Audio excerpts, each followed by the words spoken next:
right, so this is the last video in the series of the principles of program design. This one has to do with an important topic that almost people don't touch upon enough, that this is part of program design. And sometimes the most powerful things happen in this time, and it's called rest. Okay, so the adaptions happen during the resting phase. So for rest, sufficient recovery is necessary to make gains. The training adaptions take place in between the training sessions, not during them. This is a very important thing to recover because people think they're getting stronger by doing the weights or lifting the weights or doing the program. For example, in our back program, a lot of times, because people haven't used those muscles, there is stress on the neuromuscular system and they're weaker at the end of the session. This is because they've fatigued the body. So when you've weakened the body, you don't want to go and do something that's stressful. So sometimes people will want to do the back program and then go work out.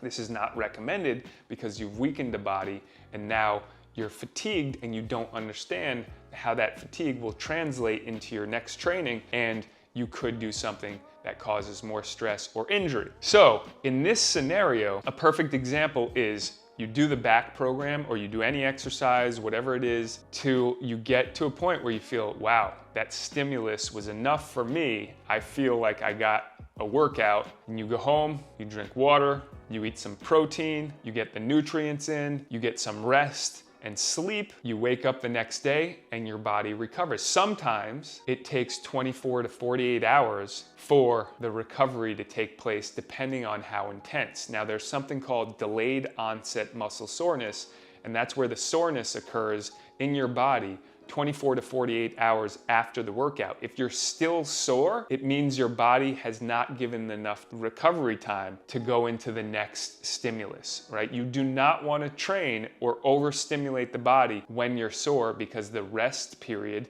has not fully been dealt with or has not fully been achieved. So rest is extremely important. It's one of the biggest things that people don't understand when it comes to exercising. And the other example I gave in one of the videos is on New Year's, people will start their training. They say, this year everything's gonna change. I will get to my results. They go to the gym an hour to 2 hours a day and nothing changes. In fact, they start to see results, but then they fall off. And the reason they fall off is because they overstimulated the body. They didn't give it the rest it needed. The nervous system crashed, and therefore they are in a worse position than before.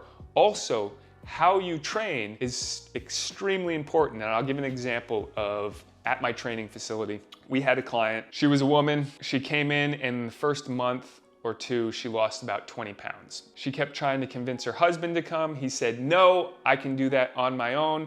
No problem, I'm gonna do it on my own. Every day he went to his own gym and worked out for an hour and nothing changed. And finally he gave in and he came into our training facility. He worked out 3 days a week for a half hour, and in 1 month he had lost 20 pounds. So this goes to show how you work out is more important than what you're doing actually. So he went from an hour every day to not losing fat to a half hour 3 times a week to losing 20 pounds in a month. That's the power of program design. That's the power of knowing how to exercise correctly to getting the results.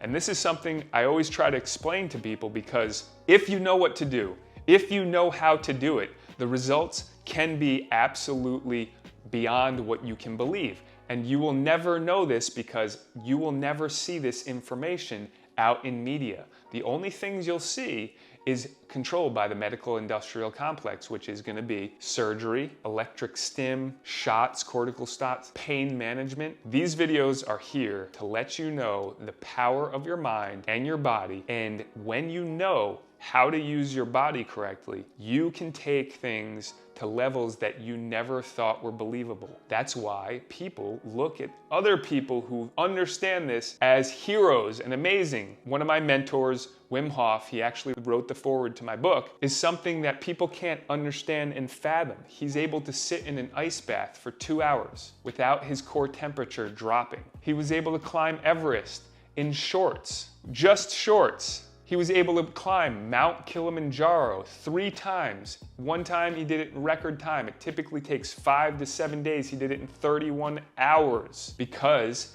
he trained his body to adapt to those environments. And when he did it, and the body was not overstressed. So rest is the last in the series of the principles of program design. I hope you found this helpful. I hope this was down enough. I hope this was easy enough to assimilate the information so that you can relate it to your life and what you need to do to get your body stronger, happier, healthier, more flexible, more mobile, and get rid of the pain. Living in pain is one of the worst things that you can be doing. Most people are unconscious of how much pain they're dealing with. Get rid of it and let's see your life change. Have a great day.